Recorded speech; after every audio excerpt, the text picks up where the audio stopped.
Happy Easter. Today we celebrate the gift of Jesus Christ.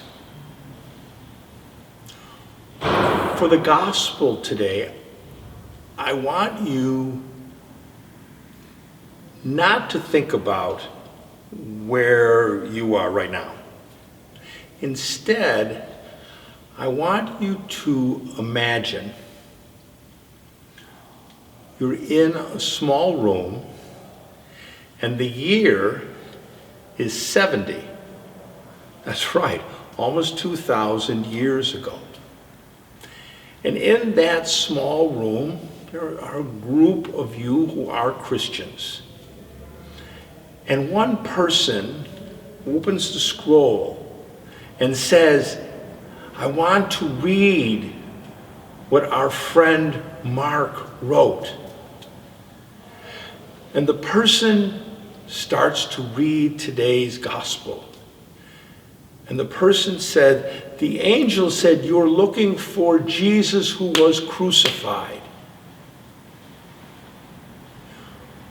For the people who were living in Rome in the year 70,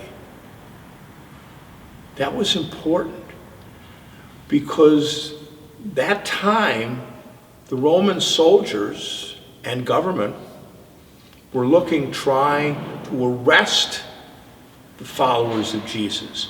And if they arrested those people, they put them into prison, they tortured them, they killed them.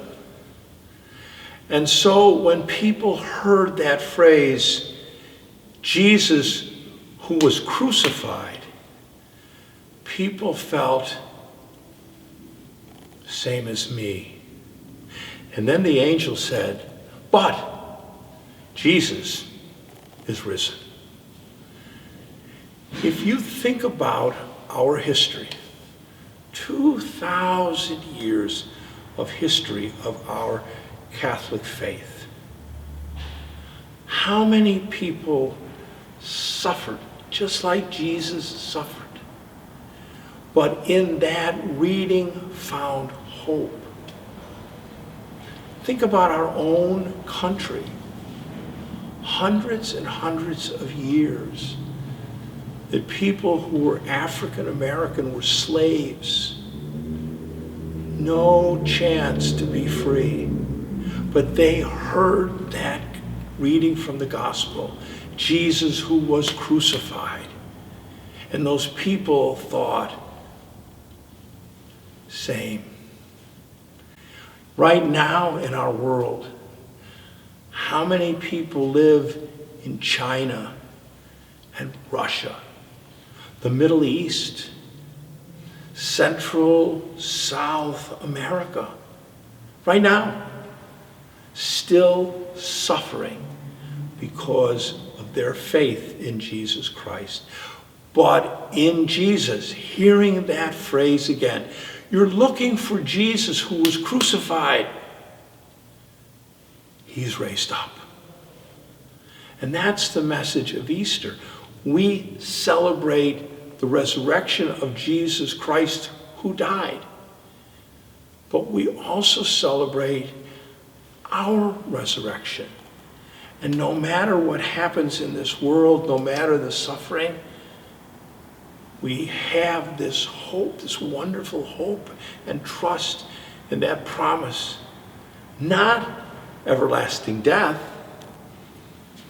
but everlasting life. In the second reading today for Easter Sunday, St. Paul says it. If you have died with Christ, you will be raised with Christ. That's the promise. And so today we look back 2,000 years of our history. How many people trusted in Jesus even though their suffering, torture, death was terrible, but they never gave up, never quit, continued strong in their faith with that promise. If you have died with Christ, one day you will live with Christ. Happy Easter.